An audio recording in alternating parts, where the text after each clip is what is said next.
আসসালামু আলাইকুম সুপ্রিয় দর্শক, এইমাত্র পাওয়া সবচেয়ে বড় খবর।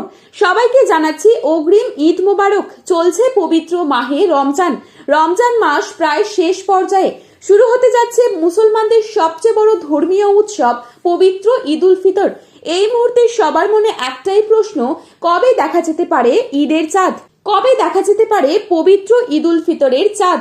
এবার 29টি রোজা হবে নাকি 30টি? এছাড়া এই মুহূর্তে সৌদি আরব থেকে কি তথ্য প্রকাশ করা হচ্ছে, এ বিষয়ে আরো বিস্তারিত তথ্য জানতে আমাদের ভিডিওটি সম্পূর্ণ দেখবেন। আর চ্যানেলটিতে নতুন এসে থাকলে অবশ্যই চ্যানেলটি সাবস্ক্রাইব করে পাশে থাকা বেল আইকনটিকে প্রেস করে রাখবেন, যাতে করে আমাদের দেওয়া নতুন কোনো ভিডিওর আপডেট আপনার কাছে সবার প্রথমেই পৌঁছে যায়। আর আপনি কোন জেলা থেকে এই ভিডিওটি দেখছেন অবশ্যই কমেন্ট বক্সে লিখে জানাবেন। ঈদ মোবারক লিখে জানাতে ভুলবেন না।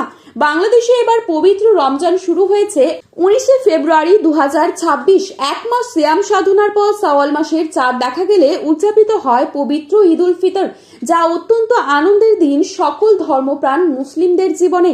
রমজান মাসের 29 তারিখ সন্ধ্যায় আকাশে শাওয়ালের নতুন চাঁদ খোঁজা হয়।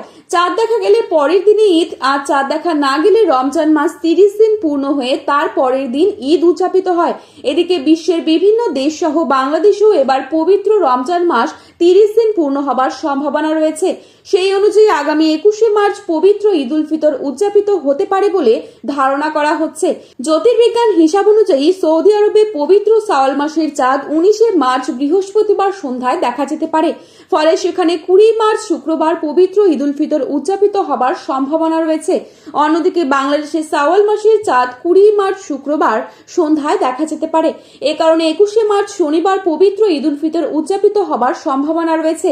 তবে চূড়ান্ত সিদ্ধান্ত নির্ভর করবে সংশ্লিষ্ট দেশের চাঁদ দেখা কমিটির ঘোষণার ওপর। তো বন্ধুরা, এই ছিল আজকের গুরুত্বপূর্ণ খবরের আপডেট। প্রতিনিয়ত এরকমই আপডেট পাওয়ার জন্য অবশ্যই চ্যানেলটি সাবস্ক্রাইব করে পাশে থাকবেন। ভিডিওটি ভালো লেগে থাকলে অবশ্যই লাইক, কমেন্ট, শেয়ার করতে ভুলবেন না। ধন্যবাদ।